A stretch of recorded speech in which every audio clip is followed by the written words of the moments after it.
Rafal Stanecki, and I'm working at DigiMove and the Research Innovation Unit.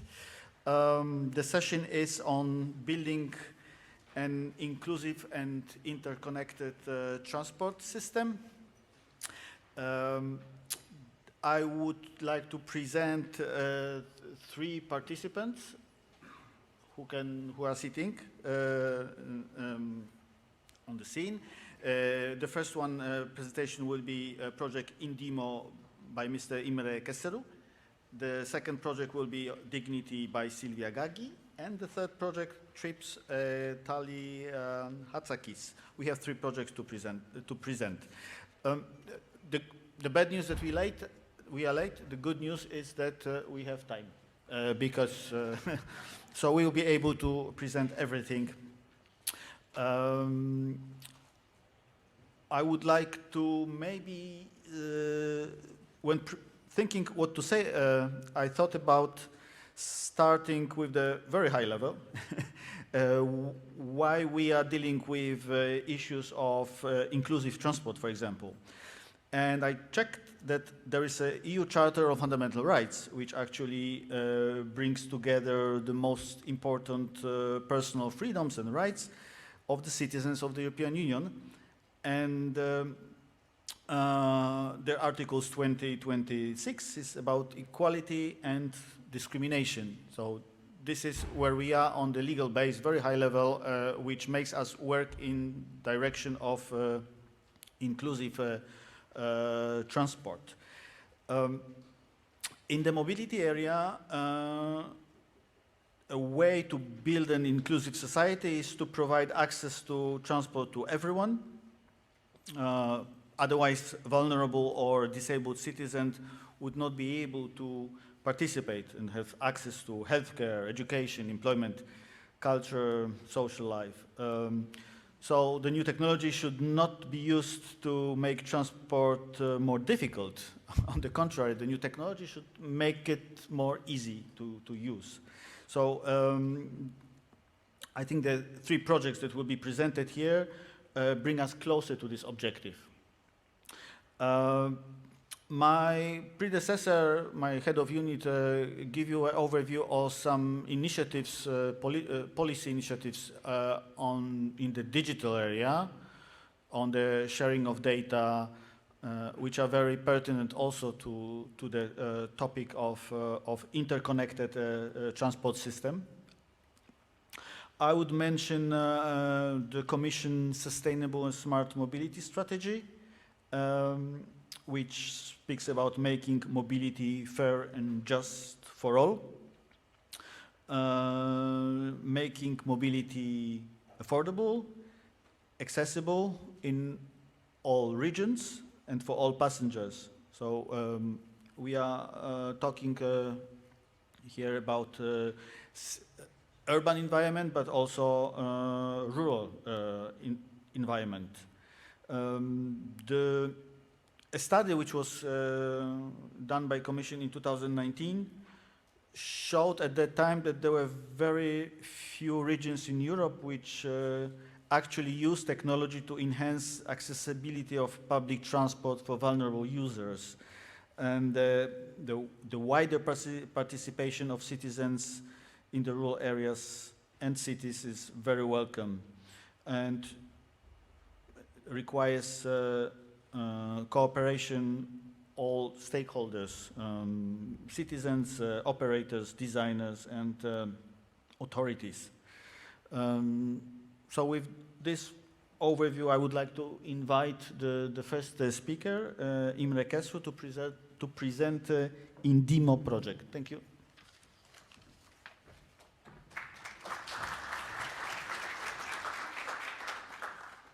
Thank you very much.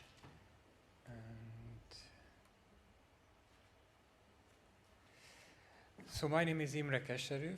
I'm from the Free University of Brussels. I'm the Deputy Director of the Mobilize Mobility and Logistics Research Group, and we are the coordinator of the INDIMO project. INDIMO stands for Inclusive Digital Mobility Solution. And I'm very happy to be here, especially being in this prime spot and prime room right after the plenary session. This hasn't always been like this. During the 3 years of this project, we had presentations at 8:30 in the morning or in rooms which were very difficult to find. Let's hope that this prime spot actually means that inclusion and accessibility is actually becoming more and more important, and there is more interest as well from the industry, from policymakers to talk about this issue and also to find solutions. So digitalization has been mentioned a couple of times already, and this has become part of our everyday lives, our everyday mobility. And it's not only the future with artificial intelligence and autonomous and connected vehicles, but already the present, buying train tickets, finding our way around with digital maps, or getting real-time information. So the digitalization of the transport system offers and promises many benefits, also to operators in terms of cost savings, in terms of better management, better reliability, but also to users in terms of increased convenience, faster booking, or better choices. But are these benefits really available for everyone? Well, the simple answer is no, and that was the starting point and the motivation of the INDIMO project, to make the digitalized transport system more inclusive and accessible, also to people who might have not the latest smartphone, who might not know how to download an app, or who might be disabled in some form and cannot access the different digital interfaces.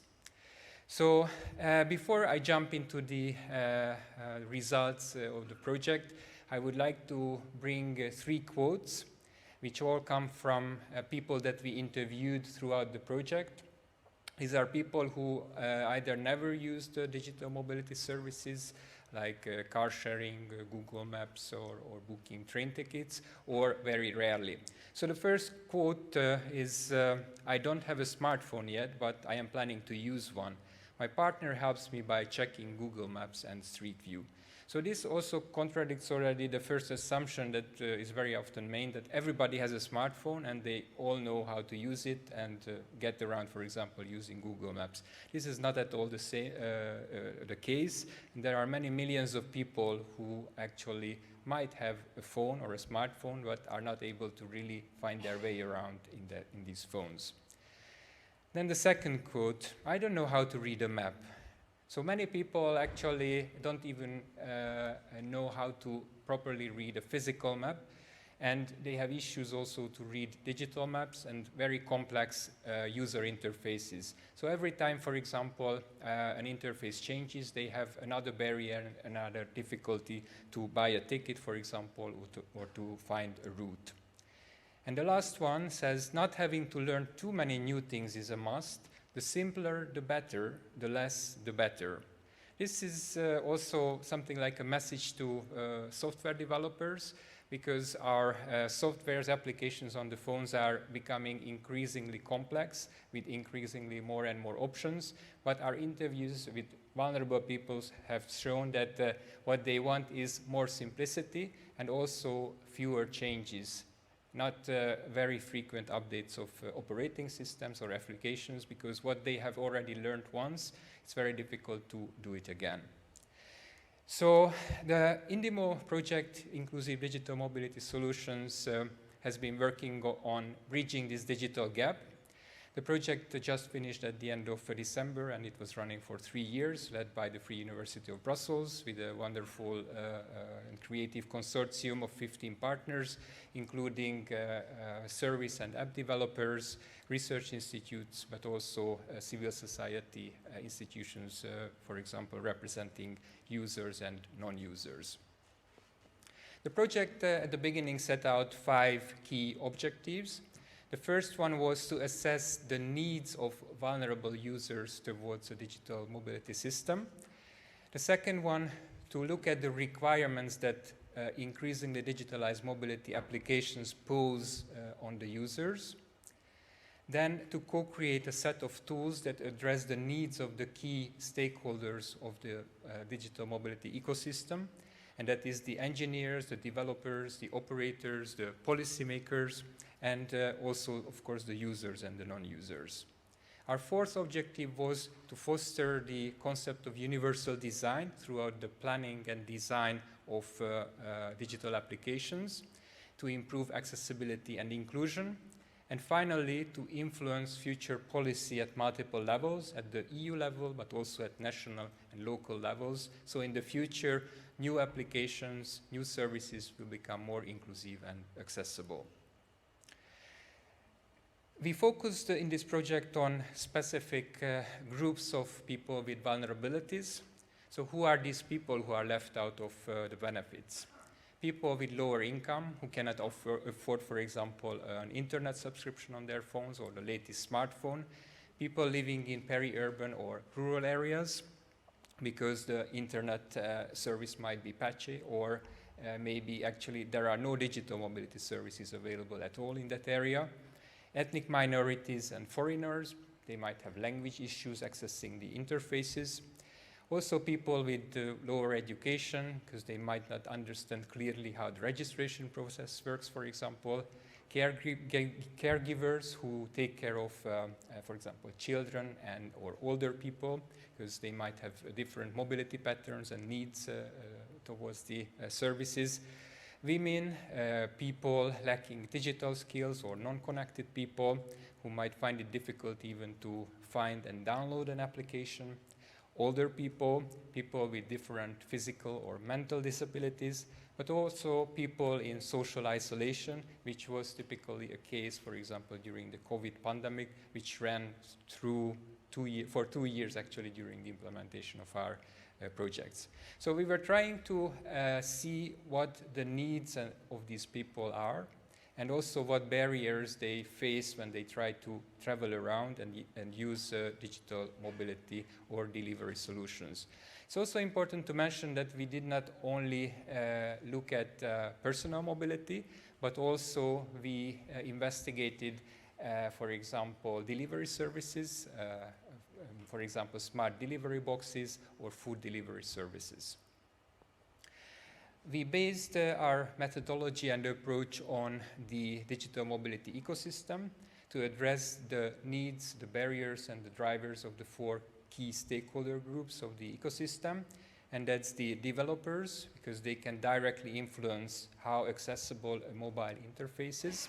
Also the operators, who are responsible for running a service and making sure that it's accessible to everyone. But also the policymakers, who can make regulations and guidelines, sort of minimum requirements that can help to ensure that a new service or an existing service fulfills a set of minimum requirements in terms of accessibility and inclusion. And finally, the citizens, and I'm intentionally talking about not only users, but also non-users, since we wanted to know who are the people who are actually not using digital mobility services and why they are not doing so. Our approach is based on the concept and the principles of universal design. So this universal design actually comes originally from architecture, and it has been implemented in architecture, but also infrastructure construction. And the idea behind it is that we should make all infrastructure, but also services accessible to everyone without having to specifically modify a service or infrastructure for a special group. So they should be universally accessible. So we transferred this idea of universal design into the digital mobility domain.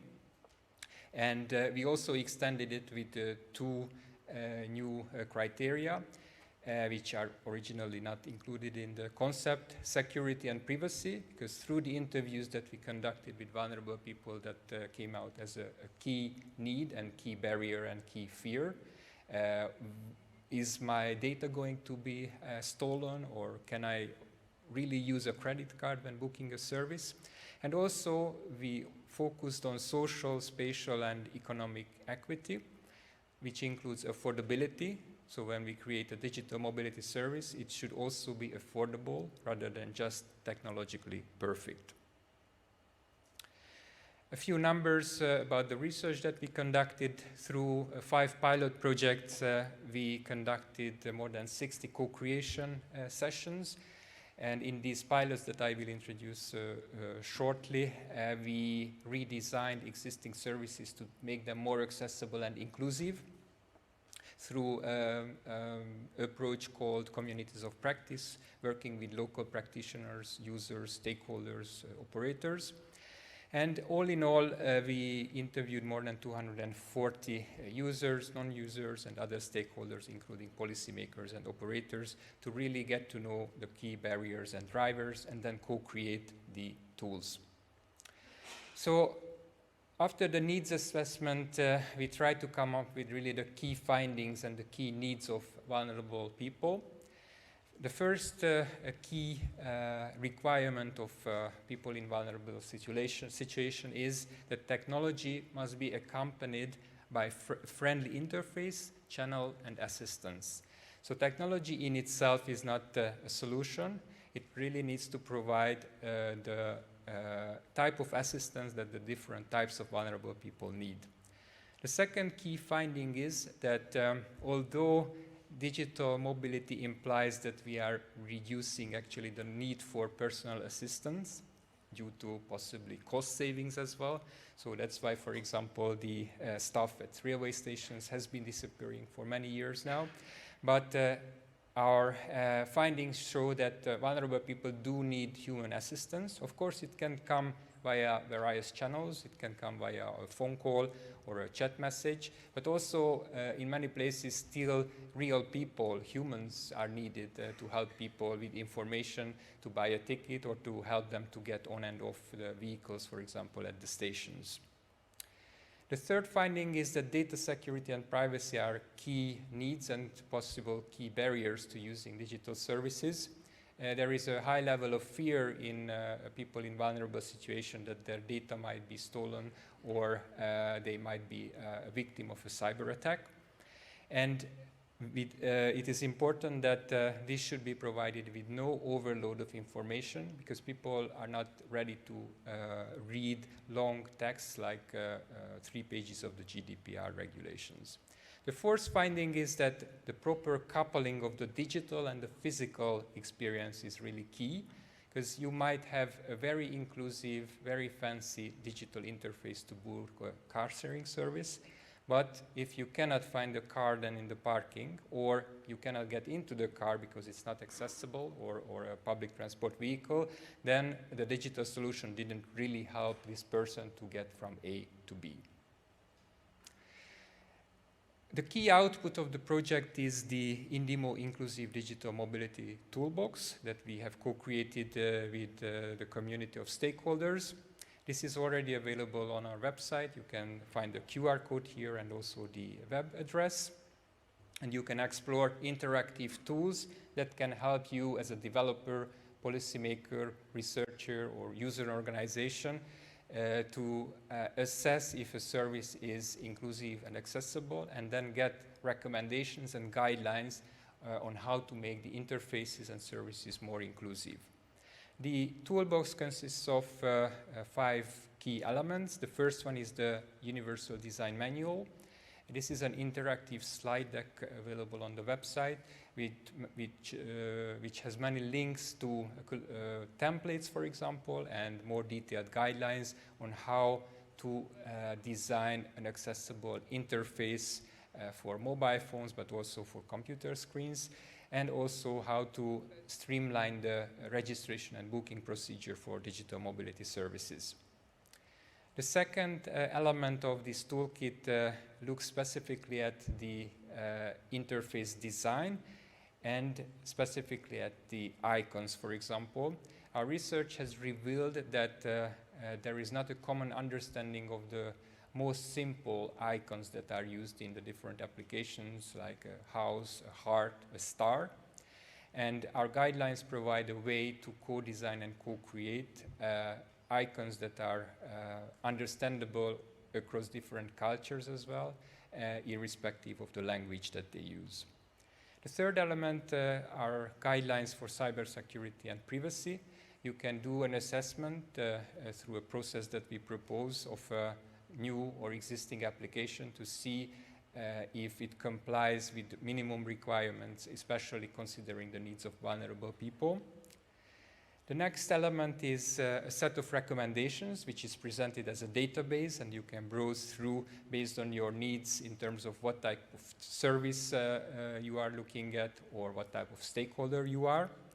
And all of these tools come together in the so-called service evaluation tool, which is an interactive survey of more than 70 questions. And with this tool, you can specifically assess a new service like an e-scooter operation or a car sharing service or a ride sharing service and see how accessible and inclusive it is. It gives you an evaluation also in text and also with a percentage, and then customized recommendations based on your responses in this questionnaire. Just a few, and these tools are all available actually in 6 languages. The service evaluation tool gives you, for example, a rating of 60%, which means that you still have a couple of things that you should improve on the service.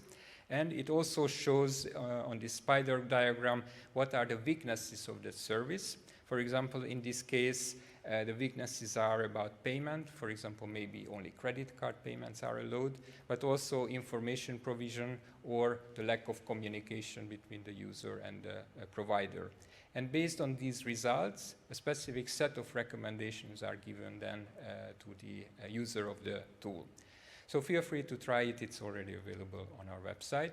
And we have co-developed these tools together with the stakeholders at 5 pilot locations and also tested these tools to redevelop existing and new applications.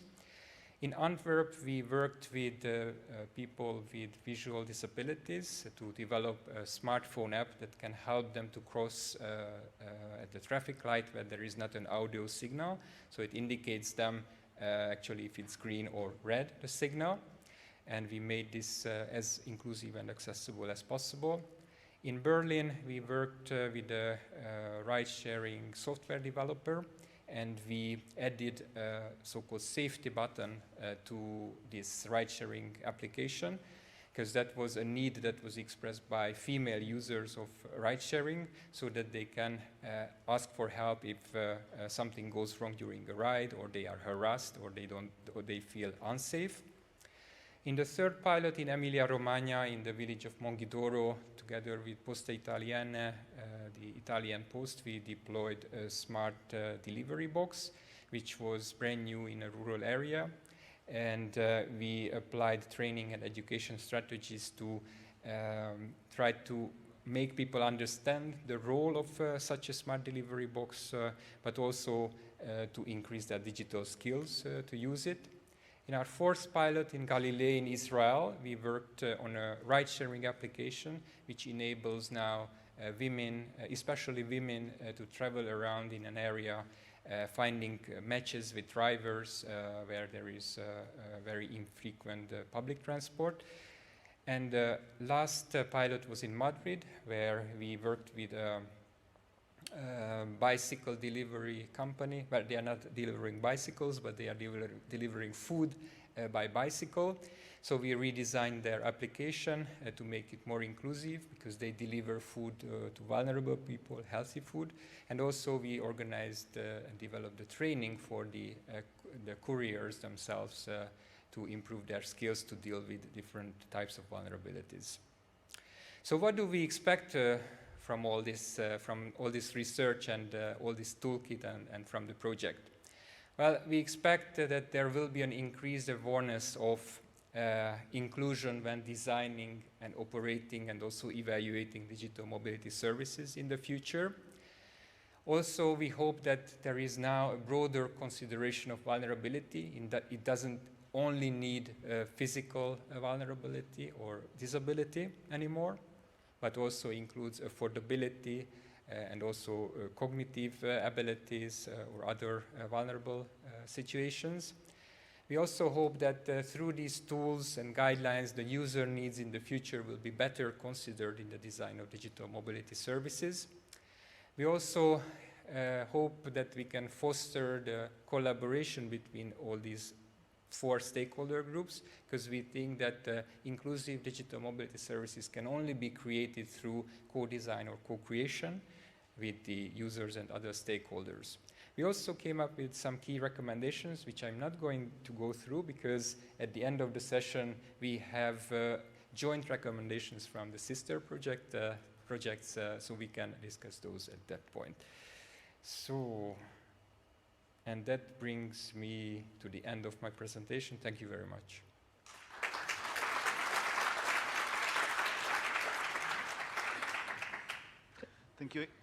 Thank you, Imre. Can you hear me? Yes, for the presentation. I was actually going to sell it as a bonus, this final common presentation. So now you know. I would like to invite our second speaker, Ms. Silvia Gaggi, to present Project Dignity. The floor is yours.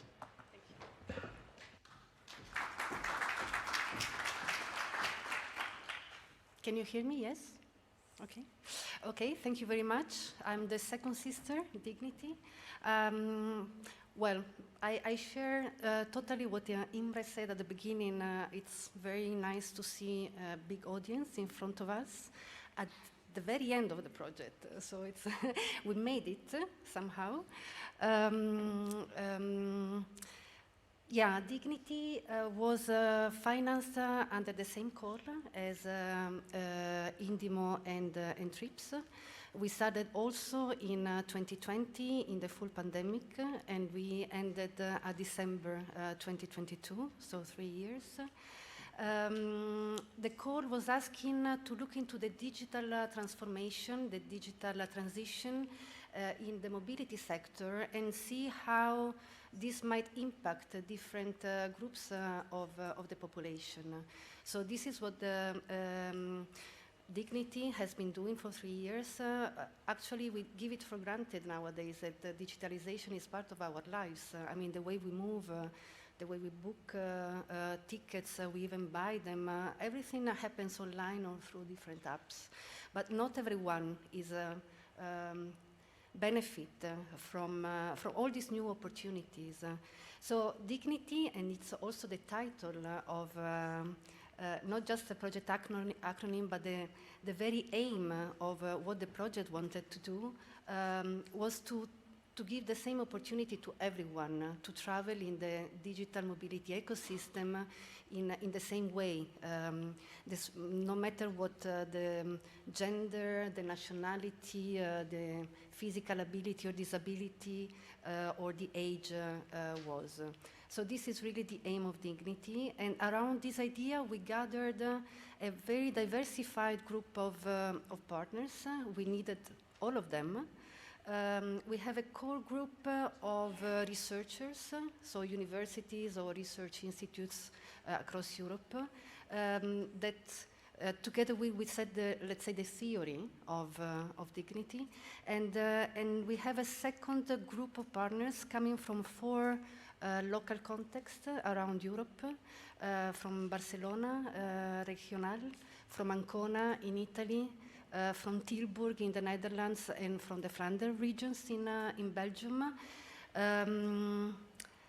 Directly, the local authorities came into the partnership, which was for us a very important sign of commitment that, I mean, a local authority wanted to investigate the inclusive mobility and how to solve the digital gap. And we also have a couple of private, so business. We have My Cicero and Nextbike, which recently was merged into Tire. So also interest from the private sector into how to change digital mobility and mobility in general and make it more inclusive. So maybe the next slide. A couple of clicks more. I have it. Oh, sorry. That's good. Okay. So what we wanted to do with Dignity. Actually, we wanted to find a new approach. We wanted to see how it was possible for local authorities, regional and local authorities across Europe to tackle the problem of digital inclusion in mobility. And we look at the overall digital transport ecosystem, looking at all the dimension that is part of the ecosystem. So we divided in the three main dimensions: the macro, the meso, and the micro. So, I mean, to have an inclusive digital mobility, you need that all the three levels work together. So you need new governance models that are more focused and increase cooperation and social justice. You need, of course, the meso level, so the products and services providers and the operators to be on board, to design and to produce more inclusive products and services. And of course, you always need to have the final users as the major focus. So what kind of population you have, how is it divided according to the different groups, how old is your population, what is the percentage of migrants or people with different kinds of disabilities. So what you need to do is to map your situation, and then we have the three steps.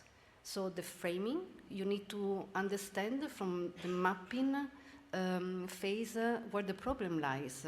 Is that you don't have services or products which are inclusive, you don't have them enough, they don't match your population. Maybe you have inclusive products, but your population is too old to use them. So, and you need to look at the macro level and see if you have incentives or supporting strategies to really boost the production of inclusive products and services for your type of population. So you have the framing phase, and then what we propose is the bridging phase. So once you know where the problem lies, we propose some methodologies to help you bridge the gap. And of course, at the end, you need to evaluate if the process that you followed was successful. So if in your local context, something improved at the end. So this is the same cycle, and this is an overview of all the methodologies that we tested. I mentioned before that we had the theory and also the practice then. So we tested different methodologies from all the phases: the framing, the bridging, and the evaluating, testing them in the 4 pilots I mentioned before. I'm not talking about all of them, of course, but it's just to say that it's a mixture of quantitative but also qualitative methodologies. When you deal with the vulnerable to exclusion groups, quality is very important to match with the numbers or with quantitative data that you collect. So for the framing phase, we used a digital gap self-assessment, which is something we created in the project. And we combined it with surveys. I will talk later about them, but also 2 very qualitative methodologies like the customer journey mapping, where you really talk to people and you interview people, you ask about the journeys, you ask about what the problems were, and if before, during, and after the journey, and focus groups with vulnerable to exclusion groups, and again is dialogue, is talking to them, is getting their views and perspectives. So qualitative and quantitative, adjusted methods, but also novel. I mentioned the digital gap self-assessment is a novel method that we created, but quite important in the dignity approach is the use of methodologies which already proved to be successful in the past, but we adapted them into the digital transport and in the context of the dignity approach. For instance, the scenario building is a foresight, is a forward-looking approach that is helping co-creating policies, looking at the future and co-creating policies together with the local actors, with the different types of stakeholders, and of course also with the final users. This is for the policies. We also use the inclusive design wheel, which is branded by the University of Cambridge, and is again a co-creation method looking at the product this time, not of policies, but to make the design of products and services more inclusive and designing them together with the final users. And this was applied in dignity. As I said, theory, so we have guidelines, we prepared the package ready to use for the pilots, and they tested all the different steps and validated at the end our results. So what you see here, the theoretical dignity approach that we had in mind, became a practical toolkit. So in a way we made it. We managed to prepare something that can be used, can be replicated in all regions across Europe. You can follow the whole wheel, framing all the different steps, bridging all the different steps and evaluating, but you can also choose, you can pick up the method or the tool that you might need for your specific case. The toolkit we have, I hope we can manage to watch a video at the end of my presentation that is presenting the toolkit in more details. But behind the toolkit, there is also a decision support system. So questions that you can ask, and according to your reply, the toolkit directs you to the phase or to the tools that is more important for you. So this is the final output, but okay, I jumped to the end, but on the way, we also had some quite interesting activities and outputs themselves. We made interviews in 5 countries. We wanted to make a benchmark of the factors that might affect the use of digital products. So this was based on a survey that was already carried out in the UK in 2018. It was not on transport, it was not on mobility, it was just to see how digital the population was. We adapted it slightly for dignity, and we added a component in the questionnaire about mobility specifically and digital mobility products. But this was quite amazing, to see how the people is, we talk about digital mobility, but if people are not digital, they will never use apps or all the functionalities that, we give for granted nowadays. So despite of the sector, this was quite an amazing action that we did, especially in COVID time, because these interviews were made face-to-face. We wanted to reach the whole population, not only vulnerable people. The sample was, the population in general, but we needed we needed to talk to people, especially to reach the non-digital ones. Because if you do the survey online, of course, this is a part of the population which you will never reach. So you can find it on the Dignity website, the full report, and the findings, the more specific findings of the surveys. And as you can see, you might see, we were really asking about ability to use, people were confronted with the mobile phone and really had to to find information themselves. So really looking into the capability, ability, access to technology, etc. The surveys allowed to create what we call an exclusion factors that we then used to analyze different apps in mobility that you can find on the web. I mean, if you see the logos, some of them are quite famous. Google Map, for instance, Move It, but also apps which are more tailor-made to different user needs, like Be My Eyes for blind people, or Drive Mr. Daisy, I think it's called, which is for all people. I mean, providing lift to all people. And also on the Dignity website, you have, we found 32 examples, which we consider good examples. This doesn't mean that they are good in all, I mean, the app is good as such, but there are some factors that we consider very good in terms of inclusivity, and in terms of accessibility, in terms of functionality, of reaching specific groups of people. On the website, this is all very well explained, and you can have a look and enjoy the trip.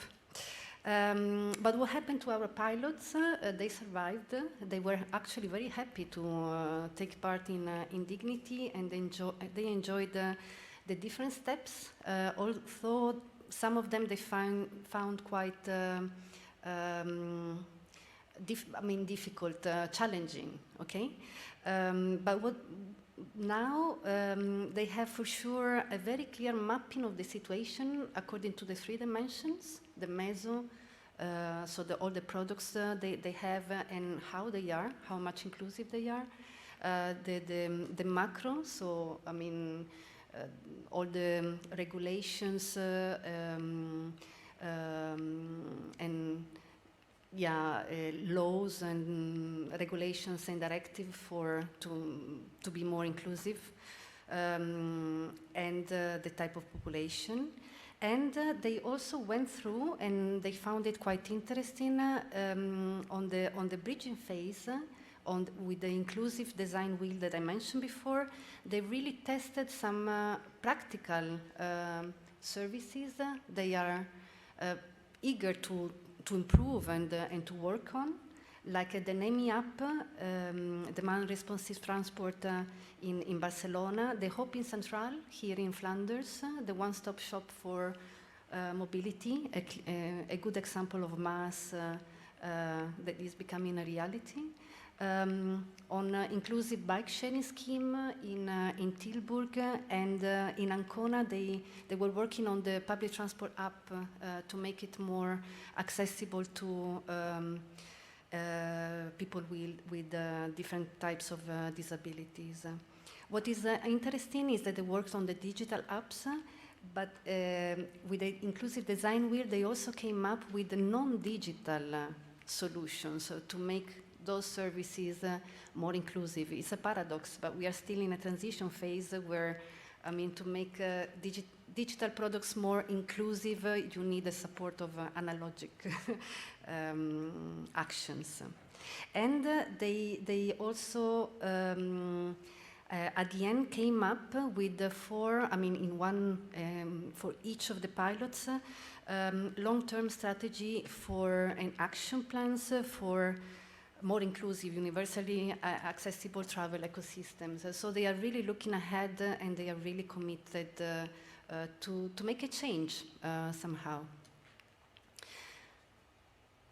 If you're interested in, okay, now it was 10, 15 minutes maybe presentation. If, I mean, the Dignity journey is now like a story.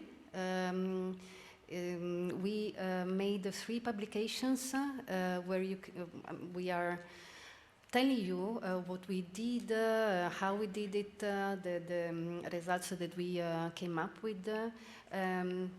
3 publication, Framing the Gap, Bridging the Gap, and also quite an interesting publication about the gender issue.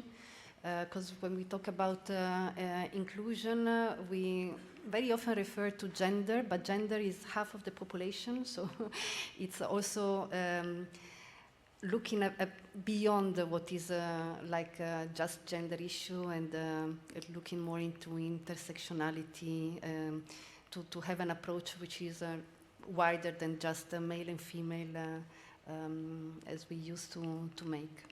So this is it from my side. I don't know if, thank you. I don't know if we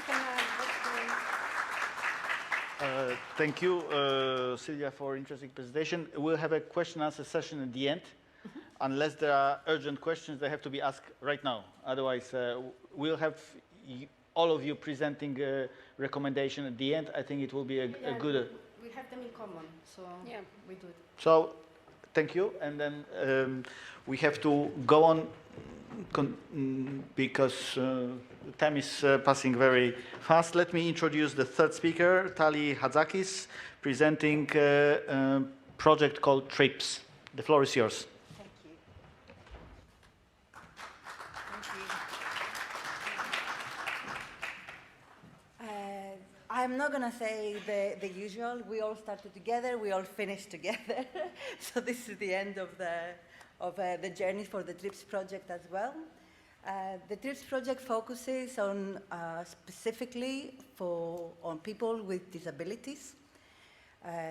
We focus on this population in particular because, as Liz Jackson says, you only need empathy in design if you have excluded the people you claim you have empathy for. So we took this at heart, and we focused our project on this kind of neglected section of the population. I was hoping that I would let my colleague Laura to present the project and what it stands for, but unfortunately we cannot connect to the YouTube from here, so I'll tell you the story. We did two things. One, we wanted to create an open innovation process that empowers people with disabilities, that is the blind, people with hearing difficulties, people on wheelchairs, to participate as equal partners in the innovation process, so that we include them then to develop with them, actually helping them lead the innovation process to develop accessible versions of mobility solutions. That's basically what the TRIPS project did. We developed working teams with expert users in these 7 cities, and then we also had representatives of the transport ecosystem in those cities working together with them to co-create innovation, mobility solutions that are accessible and cater for their needs. That's a long story short.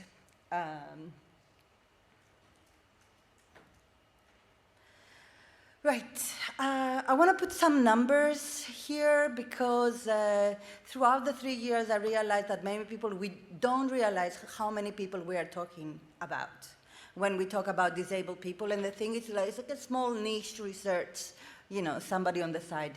So according to the European Union, in the EU countries, there are 87 million registered disabled people, right?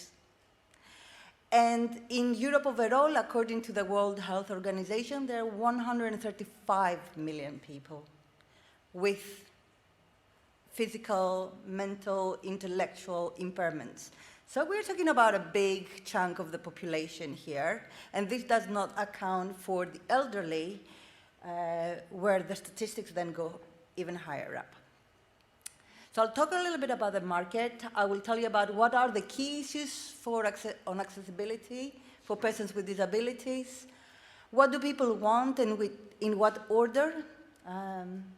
What do we propose out of the work that we did in the TRIPS project and why we propose it? And what we have to offer, as in what is our legacy for everybody else who wants to follow in our steps. As I said before, there are 87 or 135, depending on what you're looking, million disabled people in Europe. And also, 1 in 2 elderly people above 65 face some sort of disability. So Rosalie, for example, did not see without her glasses, and I'm getting there very quickly. But we're not even talking about these small issues. We're talking about issues that hinder you from freely and independently go around living your life, right? So we're talking about a big bunch of part of our population. We ran 2 rounds of a mobility survey where we asked people to tell us about their attitude, their intention to use different emerging mobility solutions. One thing that was coming up strongly in the literature and in our qualitative interviews before the survey was this need for an accessible journey planner. You know, a journey planner that gives you real-time, accurate information about what is the accessible route if you are on wheelchair, or if you are, have a walking stick, or you have you're blind. What is the route you need to follow to navigate to your bus stop? After your bus stop, after you come down from a mode of transport to get to your destination. There is not a real-time, interactive journey planner for people who have hearing, who are blind, who are on wheelchairs, so on and so forth. So, about 45% of the people with disabilities wanted this, and also wanted an app that's accessible, gives them information in an accessible way, right? So if you're blind, you want to hear the information. If you're, if you're on a wheelchair, it's usually sensory, actually, information, hearing and seeing difficulties that will have to make these apps accessible.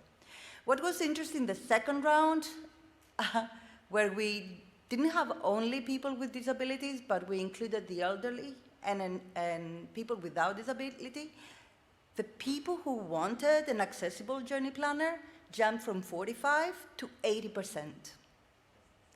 So that means that solution has a wide acceptance within a population for the wrong reasons, but this is something that we have to consider creating in Europe.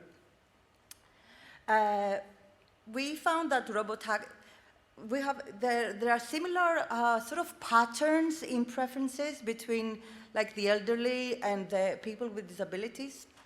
For example, robotaxis were very popular, assuming that they are accessible, and are even more popular for the elderly as well. They don't like bike sharing, and they don't like motorcycle taxis. These kind of two-wheel vehicles are unnerving for both types of populations. So we have to see what are the interactions between the disability cohort and the elderly cohort, and therefore understand how big is this market that requires accessibility requirements to be factored in mainstream transport. There's more on our website on this, and we have a white paper coming up of the latest reports for you to see.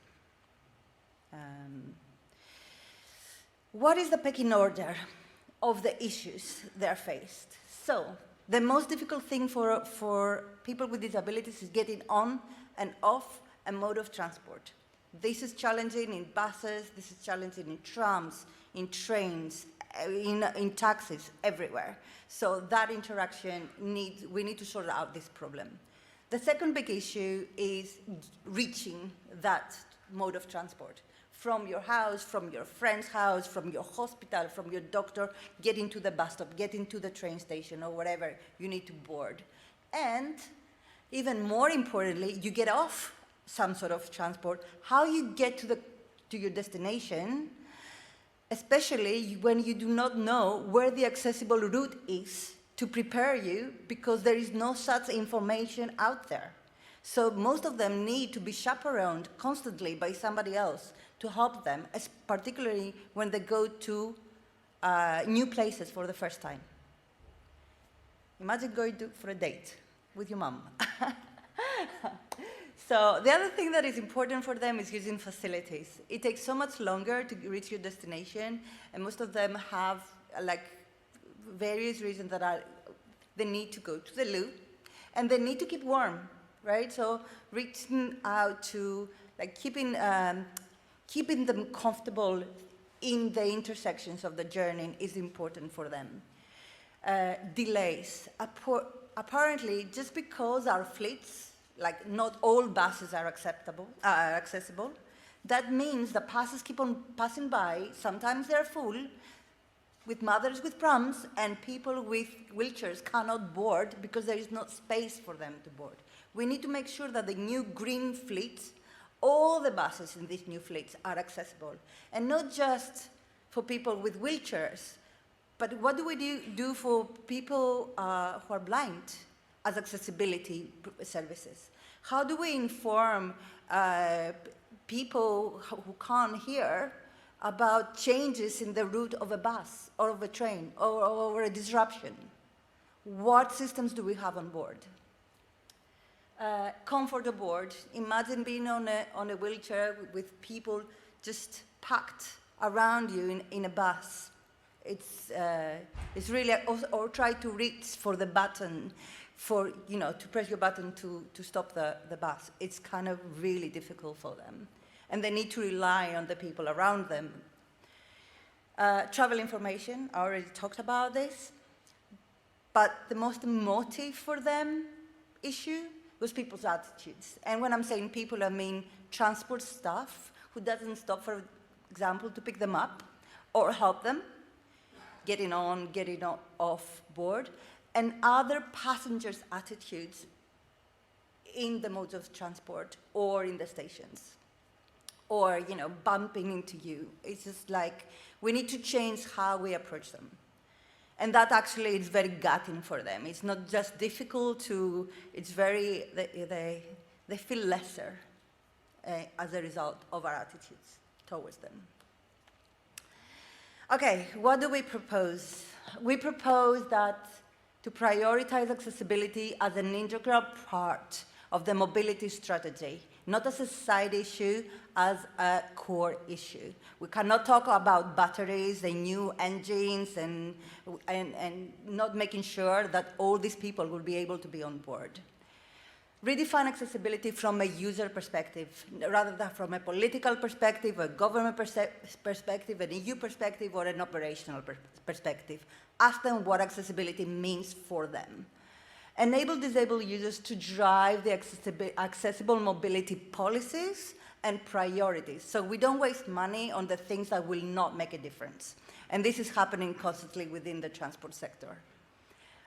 Promote the adoption of assistive digital technologies. We are envisioning a future full of digital mobilities, but these people need to have the skills and the confidence of using the transport, the apps or whatever, the wearables that will allow them to interact with the transport system.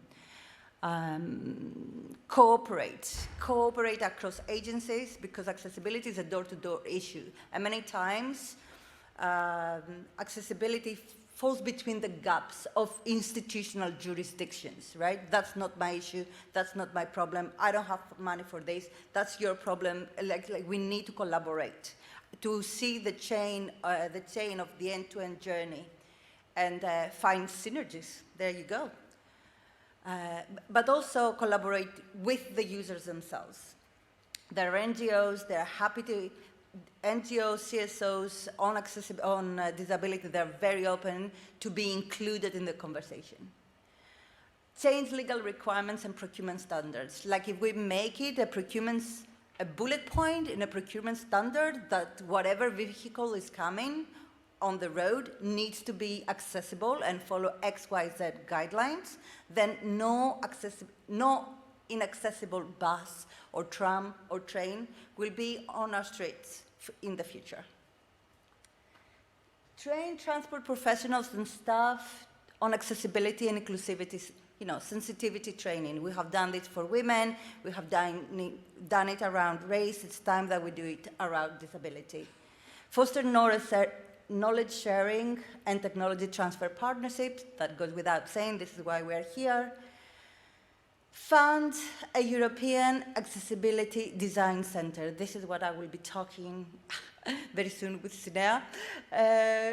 Because what we realized, I'm coming your way, because what we realized, there are accessibility managers within transport operators, but they don't have a team that are experts in accessibility design. And so there is not an in-house expertise in this organization. So we want to set up a network of accessibility design hubs across Europe with a centralized coordination to develop best practices, share best practices, and lend a helping hand to everyone who wants to run co-design accessibility initiatives in a co-designing manner, because that's the only way that's going to be successful. So, and endorse the development of a European Accessibility Observatory. I'm going to talk about this in a moment, so I'm not going to waste your time. So what is the legacy of the TRIPS project and where you can find what? First, we have our case studies for this from the 7 cities. A lot of them work towards an accessible journey planner and different kind of requirements about that. For example, one is connecting, you know, if a disabled person wants to board, let's say, a bus from that bus stop, we connect this request to the bus operating center, so the driver knows he's picking up somebody on wheelchair on this bus stop on that route, or somebody who is blind, or somebody who is deaf. So they can pay attention and cater for them, but also to give the opportunity to the bus driver who is going to be delayed because he's going to stop and help, right? Not to be penalized for delaying because he did the right thing, because that tends to be the case, like, yes? So we want to lift and allow, you know, lift the barrier of the transport, of the drivers, so that we can facilitate this to happen. So you can read about our other cases as well in 7 cities. Pick and choose the one that, you know, fits your purposes. Another thing that we did, and that's universal for everyone, we want to measure.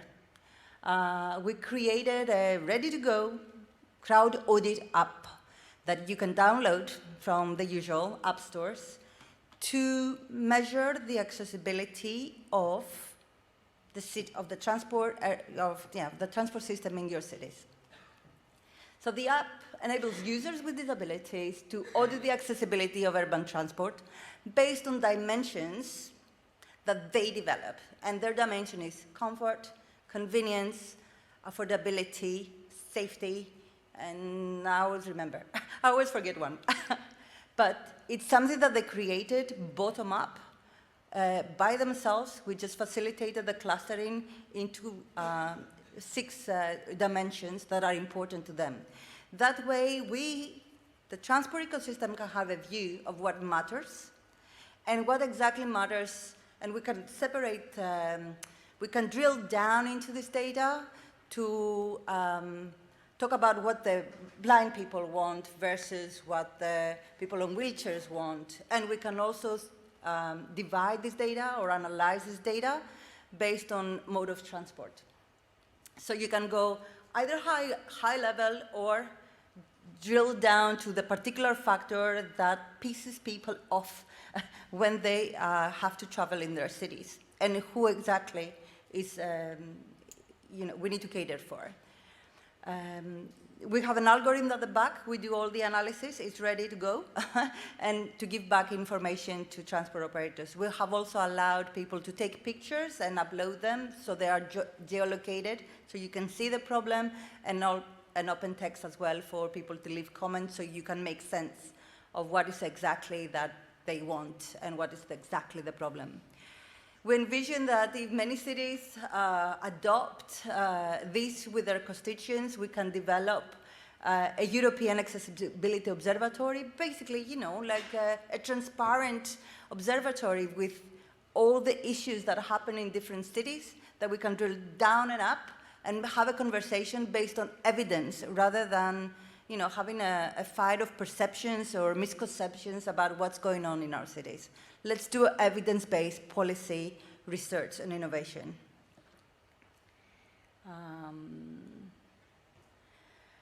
And okay, yes, much like my sister projects, we developed a way to enable transport operators and municipal staff to collaborate, basically, with people with disabilities. And we understand that it's kind of difficult to maybe communicate, and it's difficult also for the transport sector to adopt an emergent co-creation response when you are so used to do this waterfall top-down in big project initiatives that can be unnerving.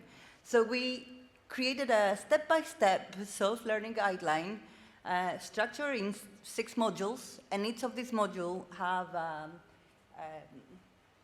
exercises, the protocols that we used, mini testing to test your self-knowledge, basically. So it's a step-by-step guideline, and we are happy to help, mentor, advise if you want to have a go at this. Backing this up, we also developed a Coursera course, short, sweet, to the point. We didn't hide anything. We tell you the good, the bad, and the ugly, to prepare you for, for how you need to do it, and what you will face in the process of adopting this approach. Everything that I'll show you here is on our website, so, I will tell you. I will give you the link at the end. We have a bunch of scientific papers for those academics that want to look into this. We tell you how we develop the MDI index, what are the shared mobility services, how people approach digital technologies and personal assistive technologies that can facilitate the mobility, the access to mobility, digital mobility in the future. So everything that we know, it's written in these papers. And I can't show you again. This is we created the LECO Declaration. The LECO Declaration is an initiative that, the LECO Declaration outlines 7 principles for renewing our commitment towards the accessibility of urban transport. It's co-signed by the General Secretary of UITP, the CEO of AAATE, which is the Association of Assistive Technology Providers, and ENIL, which is the European Network of Independent Living. So these 3 parties came together and developed and signed the declaration, and now this is endorsed by another 30 organizations in the sector. And we want to invite you all to commit your organization to this cause, because it is a cause. It's not a project. It's just the beginning of a long journey. We still have a lot of things to do. Thank you.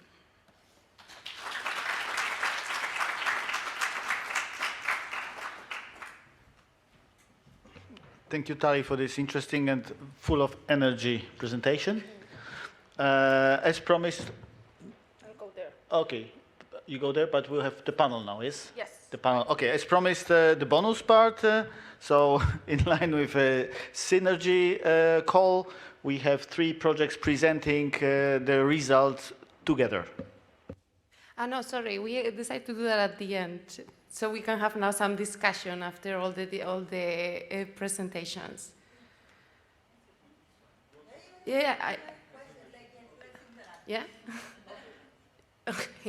Okay, so hi everyone. So just as we have sister projects, we also have, let's say, sisters, or actually sister and brother moderators, 2 moderators. I will be moderating the Q&A.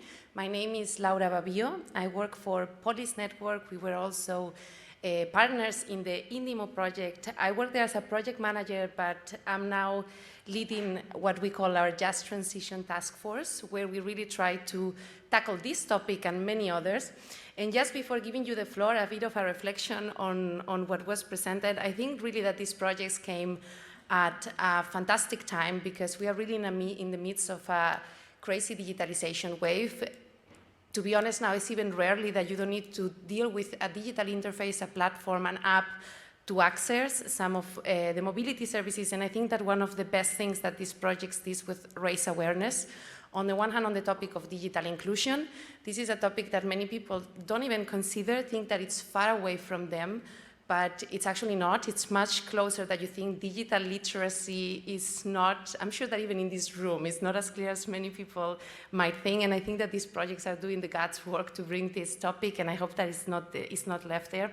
And they all came up with tools and methods that we saw to support the inclusive digitalization, but overall to support the accessibility, looking at different target groups, like people with disabilities, but not only, people at risk of vulnerable exclusion, not vulnerable users. No user is necessarily vulnerable by design. They are risk at vulnerability, which is different.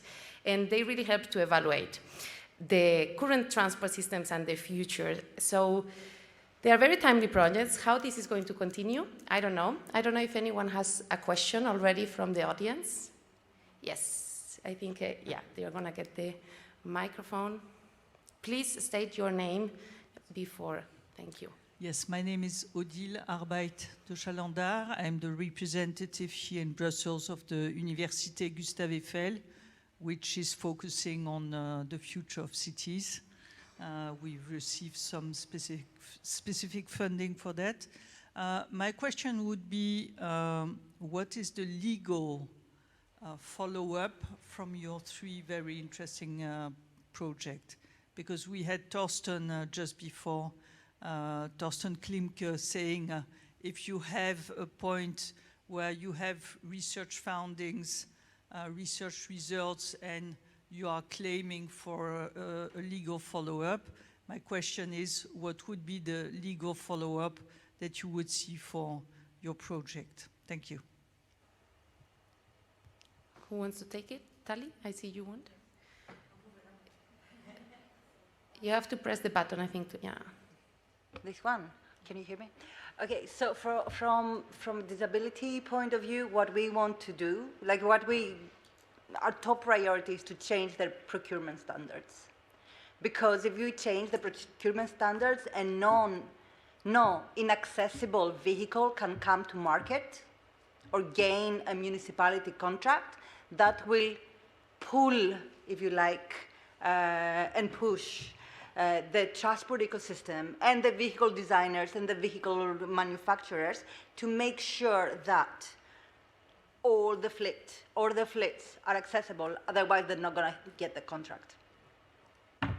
That's what I want. Yeah, I think it's the same.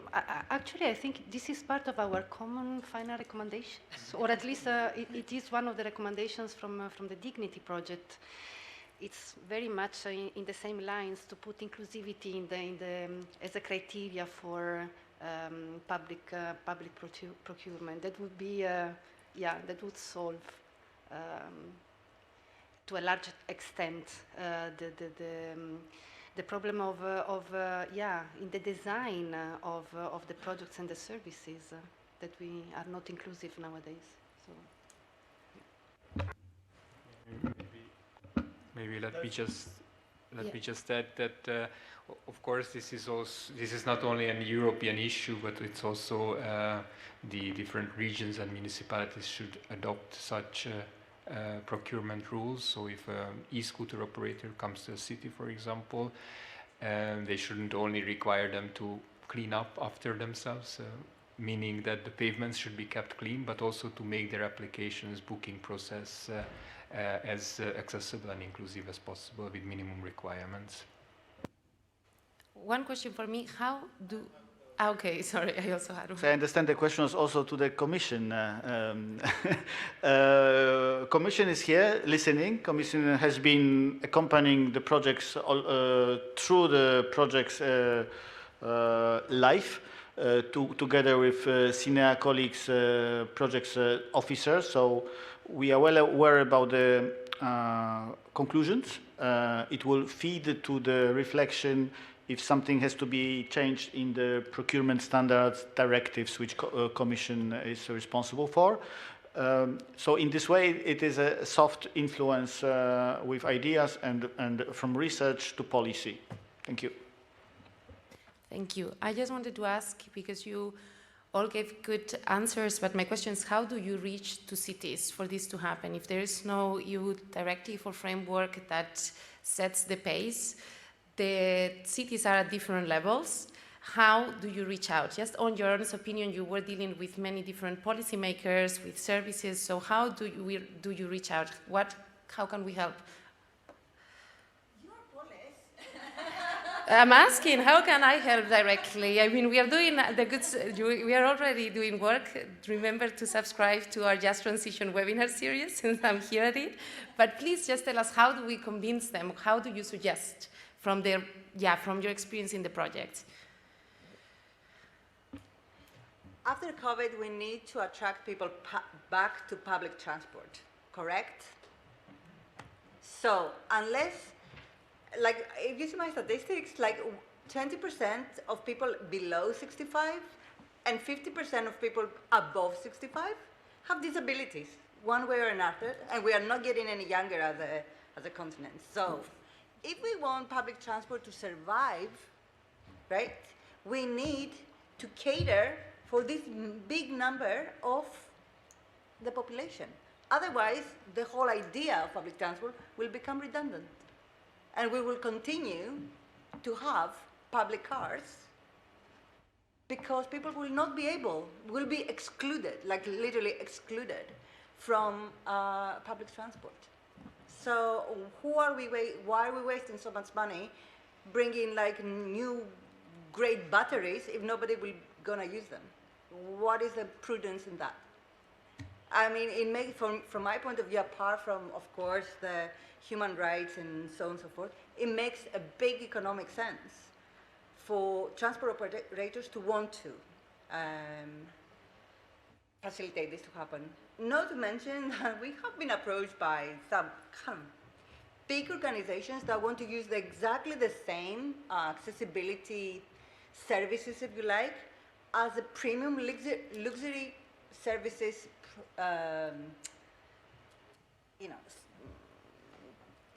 transport services, basically, for the upper echelon, not for the disabled. Because, again, it's about making people's life easy, right? So between these two, like, it makes a lot of economic sense to try for this. Thank you.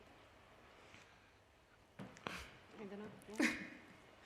I think it's important to say that our work doesn't end here. I think this was only the start that we did this research, and it's only 3 projects, but this is now the beginning of really reaching out and talking to municipalities, regions, which you already started through the project, through our co-creation communities. All 3 projects had such similar bodies. And also many cities and metropolitan areas already have inclusion and equity as specific key criteria in their sustainable urban mobility plans. And after talking to representatives of regions, for example, the West Midlands in the UK or Bologna, they are looking for tools that can support them to reach these goals of equity and inclusion. And this is what this project actually were aiming at, to come up with different sorts of guidelines, approaches, and tools that can really foster this approach. Yeah. I don't know if it's a kind of conclusion, but I think we don't have to convince them. I think the interest is already in the air. We are fully into the environmental sustainability area, but we are moving and quite fast into the social sustainability one. So the interest is in the air, and cities and local authorities, they are aware of the problem. What they need is solutions, is to learn how to do it, how to make it possible to create a more inclusive society. So it's, but not at least in Dignity, the partnership was quite easily created, and we have local authorities in the partnership. We didn't have to go and look for them. So it's quite a sign nowadays. So. I hope that's very much true, that inclusivity is the norm, or at least becoming. Are there more questions? Yeah, here, I don't know. Yeah, sorry, please. Hi, I'm Mehmet Golhan from Logica Field Labs. I really like the presentation. It makes it very clear what the economic case is. If the numbers are so high, we're talking about 130 plus million people in Europe. The economic case here is to increase or add the productive assets to the economy, basically. And if that is the case, can't we actually increase this number more if we think about the fact that almost everybody at some point in their lives become disabled, either hopefully temporarily, but they do. But also there's even a bigger crowd who becomes sort of vulnerable because of the vulnerable child they have to take care of, parent, or a partner. If one of those important people in your circle are temporarily or permanently vulnerable, you are also vulnerable, especially in the mobility domain. If you have to drive them around for very basic needs, treatments, etc. So the economic case, therefore, can be argued to be much, much bigger than 130 plus million people we're talking about. Fully agree. So we can make a case for that, right? Yes, absolutely. It makes a lot of economic... Mothers with a child in a pram, right? They are the same as willing your disabled partner. You have exactly the same needs if you are a mother with a pram. You don't want stairs, you want an elevator that is working, you want somebody to help you on and off the bus. It's the same, exactly the same. My friend, she's 40 years old and she had like a stroke. For 5 months, she could not properly walk, and she wasn't above 65, and it's much better now, but for 5 months, she couldn't hold on, she couldn't step up, she was very, very kind of imbalanced. So put all these people together, we have a big part of the population, more than the healthy young people who can roam around, with bike-sharing schemes and stuff like that. What are we doing? What are we doing? And money is spent on accessibility. It's not that it's not spent. It's just not spent wisely in the sense of where it's going to make the biggest difference for the people. Because it's driven by political and operational objectives and ticking boxes. I think because mostly people think of this as social responsibility, or sort of they come from an orientation of compassion as opposed to adding productive assets back to the society. That's why I said, sorry, I keep on monopolizing. Accessibility, that's why accessibility needs to be integral part of the mobility strategy, not a side issue. That at the moment I feel it's still a side issue. Let's do this and be nice, tick. I think there is indeed a business case there through social corporate responsibility, which is increasingly becoming important for profit-making companies. That's why in INDIMO, as one of our recommendations, we proposed a labeling scheme, which can be issued based on an evaluation, for example, through our service evaluation tool, which can show if an application is inclusive and accessible, which could the companies use as well to advertise or to sell their services. On the other hand, we have to avoid what already exists as greenwashing, so advertising something which is not true. So we really need to make sure that if a company claims that something is accessible and inclusive, it is really that. And there I think there is a very important role of the users to test, NGOs, civil organizations, to really ensure that the services are accessible. Any other question? Here, just behind you. Where? Hello. I'm coming from an associated country, Turkey. My name is Fatih. We are producing vehicles in Bursa, Estinir, Istanbul. Nowadays, vehicle OEMs are defining themselves as mobility companies, as you know, knowing also that these companies were pioneers of many innovative solutions for a long time.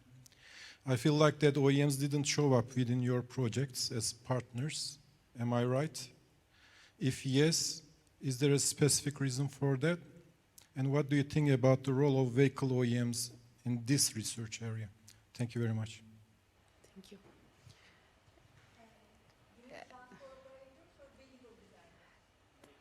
Vehicles, yeah. Can you turn on the microphone when you speak? Sorry. Thank you.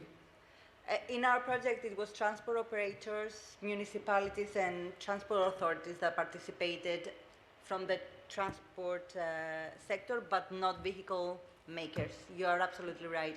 But I have cunning plans for them as well, for the new autonomous vehicles, because they need to be part of this. Yes, you are right. Absolutely. Anyone else? But no, also in Dignity, we don't have vehicles in the partnership. We were more looking into digital products. So how to access maybe to vehicles, but not vehicles themselves as a core. Okay. I'm sorry. I think there yes. were separate calls from the European Commission. I think they will be probably presented in upcoming sessions, especially on connected and autonomous vehicles, which look at also what the manufacturers can do.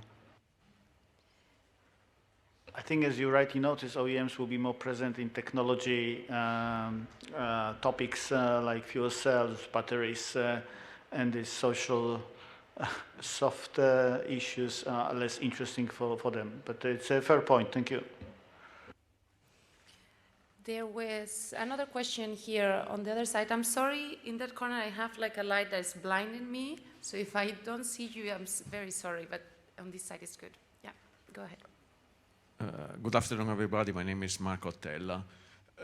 Well, can we say that many of the time the services are seeing a kind of, let's say, inclusivity washing, like greenwashing? So shouldn't we change a little bit? The services and the system itself should be designed around the inclusivity by design. So not only ex post, but during the design of the devices, of the system, of the services, including the people during the design process. I think this in Europe we are a little bit far away. While for instance they are very very advanced in the US in doing that. So making the design of the system, asking already during the design process how the user are feeling about it.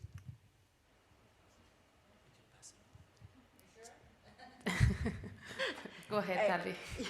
Yes, absolutely, and that's why I'm proposing that we set up the European Design Center, because transport operators or vehicles don't have an in-house accessibility team that can help them communicate with the blind, communicate with the deaf when they want to do open innovation.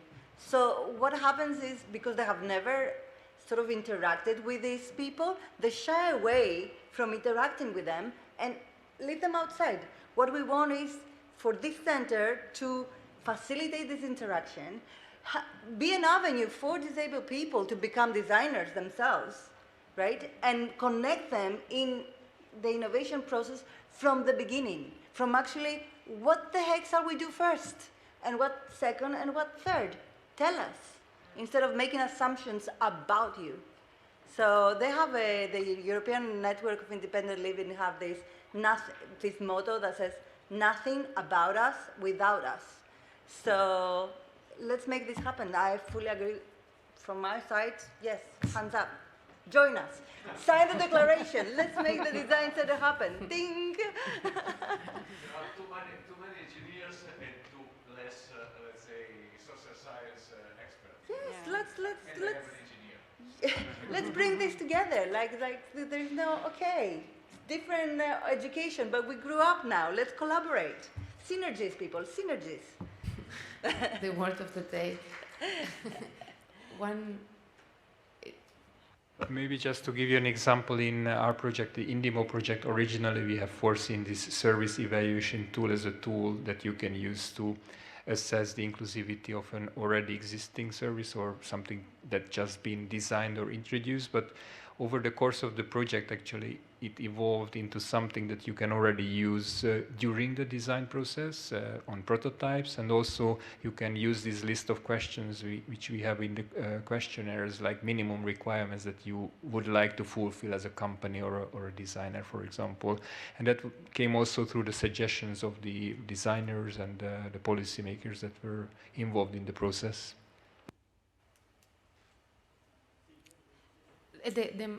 Yeah, in Dignity we use the inclusive design wheel, which is a methodology which does exactly what you say. I mean, puts the users from the beginning in the design of products and services. And it's a methodology that, I mean, US is, pioneers, but also the UK.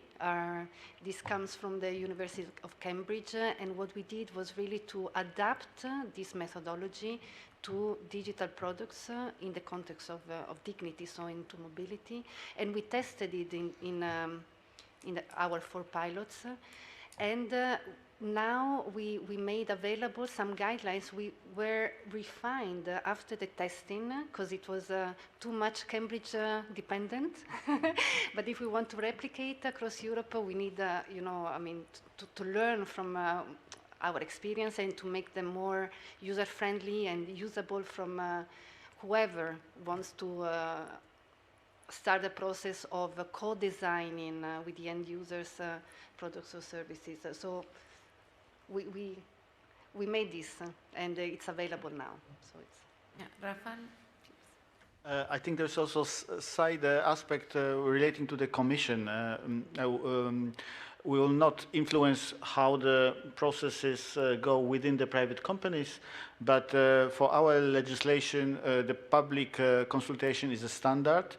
In the legislative process, there is always a deadline, a window to comment on the proposals. The associations usually are contacted by default, representing disabled people, or other groups of stakeholders. If you feel that you've never heard about it, or if you're not included, have a look at the Commission's site for upcoming legislation proposals and get involved. Thank you. Thank you. Yeah, Emre, please. You have a question? The last remark to this question, that nevertheless we also have to be aware that co-design, co-creation takes time, requires resources, and also people who know how to do it. So it's not something you can do quickly. Thank you. Yes, one question maybe here that you never say anything. Here, yeah, on this side. Perfect. Thank you. Hello, John von Stamm, RWTH University.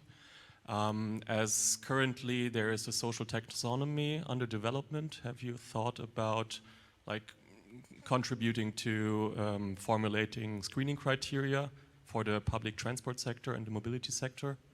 So to kind of avoid greenwashing or social washing in that concern? Yeah, where do I sign? The microphone.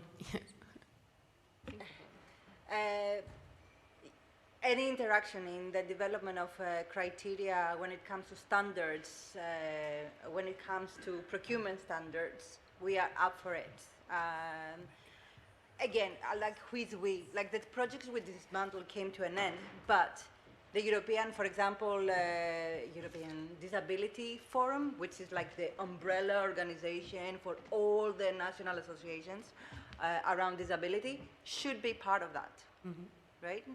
To be very frank, I did approach them, and there is a capacity issue and a little bit of when too many technical issues are discussed, they are not able to participate. But we have to create this breed of techies that are pro-accessibility and vice versa, to create this middle ground of people who can contribute meaningfully to technical specs.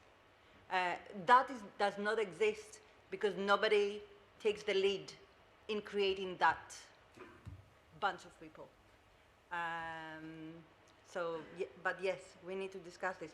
I know that there is the new Accessible EU Center that is kind of is going to mirror the Accessibility Center for US to provide consultancy. Maybe that center can provide the expertise and the capacity for accessibility to become part of the standards, all the standards, from manufacturer to design to procurement. Thank you. So one last question, and then we are going to have the projects presented here on the second round, the final key recommendations. Hi, it's my second question as Mehmet from Logica Field Labs again.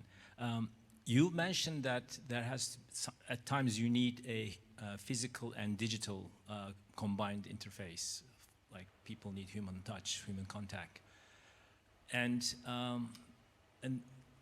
in two projects that we are coordinating, we are working on that. We're trying to create a social network-based buddy system to help people during resilience situations on one hand, and also in regular transport situations. But the governance issue is very interesting, and something you haven't mentioned yet, and we haven't quite solved it either. But we are working on large-scale pilots with 100,000 people in Istanbul, Zagreb, Zurich, and Lisbon, working with mobile phone networks. And the governance issue becomes very critical, especially if you were to have inclusivity as a primary focus with this kind of economic rationale. Any pointers on that? There are some trials on governance issues, and I know it's mentioned in your bios that also you work on governance-related subjects, so we would appreciate any. Are you talking about data access, or you? Well, data access as well as just governance of hyperlocated. These are such micro-regional issues when it comes to accessibility and helping people or people who need support. So any kind of central decision-making fails at that local level or at that micro level. So you need to have some sort of a decentralized governance system. Yes. I know this is a very nerdy question, but since you're in the domain and you might have come across some interesting studies. We haven't solved it either, and it's a difficult problem to solve. Like one, to identify, for example, disabled people, and not so much people on wheelchairs or people blind, that's kind of obvious, but people that are deaf or have mental health issues and they have panic attacks, like there's what we call the invisible disabilities or intellectual impairments. It's just, these are even more difficult.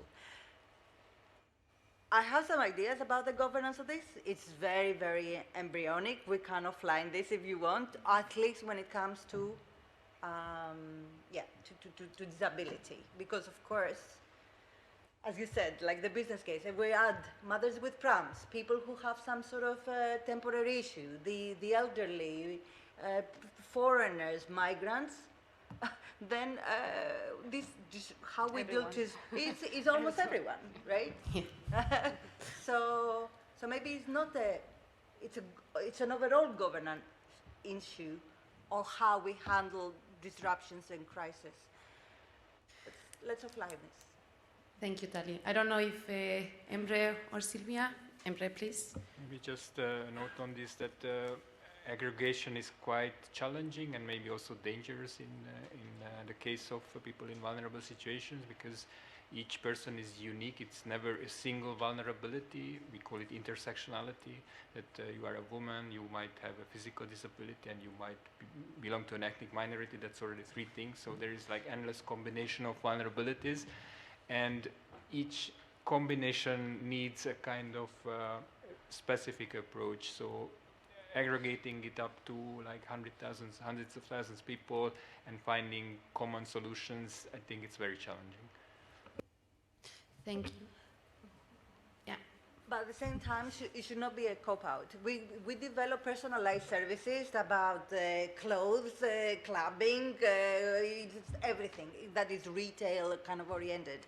We can develop personalized services for crisis management in the transport sector, and we should. And because it's not only crisis when it comes to transport, we're talking about earthquakes, we're talking about floodings, we're talking about how are you going to cater for these populations unless you know how to develop personalized services that cater to the access needs of the blind, the mothers, the deaf, people on wheelchairs, so on and so forth. It's a matter of social security. Thank you, Tali. And I'm gonna cut you now. Thank you. I think Emre, you will do the final recommendations.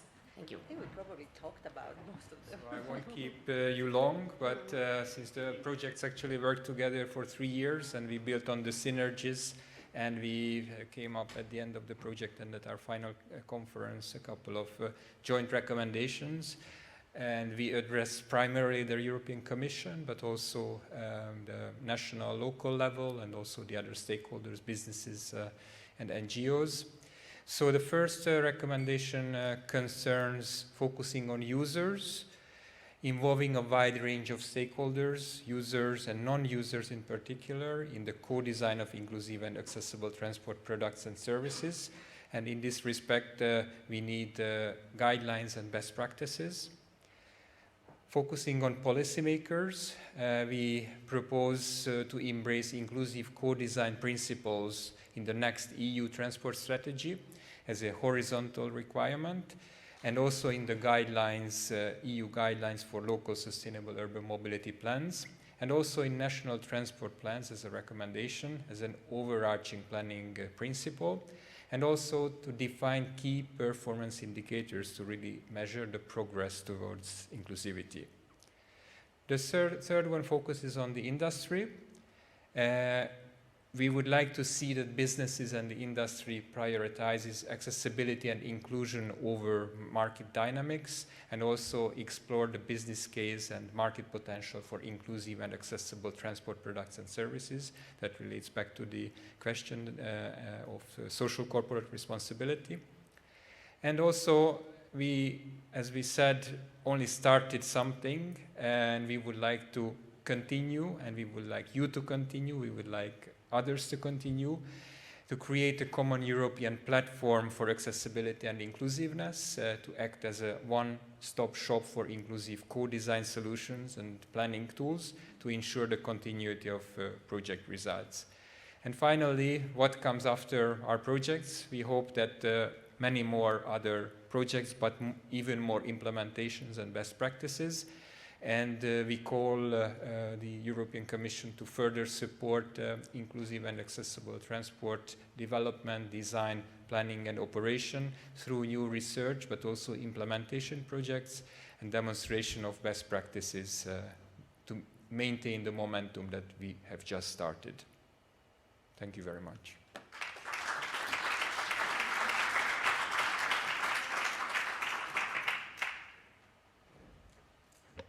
Thank you very much.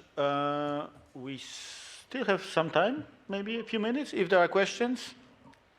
Or, okay, I can see the last volunteer. One at the back, please. Thank you so much. My name is Frida Kuhl from Etelata Innovation and Smart Transportation Alliance. And I was actually wondering about an issue that Tali raised in her presentation that is to do with the network, right? The accessibility of the network. I was wondering if you have looked in your projects actually in how you can make stakeholders collaborate with each other in this way.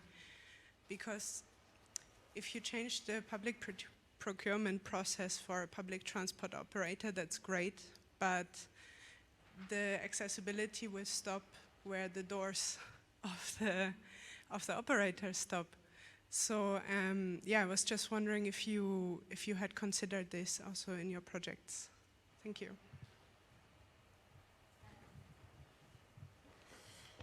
Yes. Okay. So, like whenever you do such things, like for the first time, there's resistance. I think it's a mindset. And there's some sort of the lack of familiarity of how to interact with disabled populations stops people from even trying. We found that when you put a moderator and a facilitator, and also the tools and means kind of to train people ahead or at the beginning of the process, And at the end of the day, they realize that we are all on the same boat. We are all people, and if there is a willingness, you can make it happen. So it's a matter of familiarity with the process at the beginning, familiarizing them. Of course, this is driven by the value of the cause, where the business case comes in. And also having, I think, an experienced moderator to help the group overcome the hiccups of the collaboration as you come across. So, and there are little things, right? How do you show a design to a blind person, right? You don't think about it, but you have to prepare yourself to narrate a design to a blind person, right? Or how do you have a narrative to a deaf, when you're speaking to a deaf person, you need to be able to visualize it, or maybe even to use sign language. And when you have both these two people in the same groupings, you have to become aware of the particular ways that you need to approach them. But then, we learn different languages. I mean, this is a different language. We need to approach it like that, I think.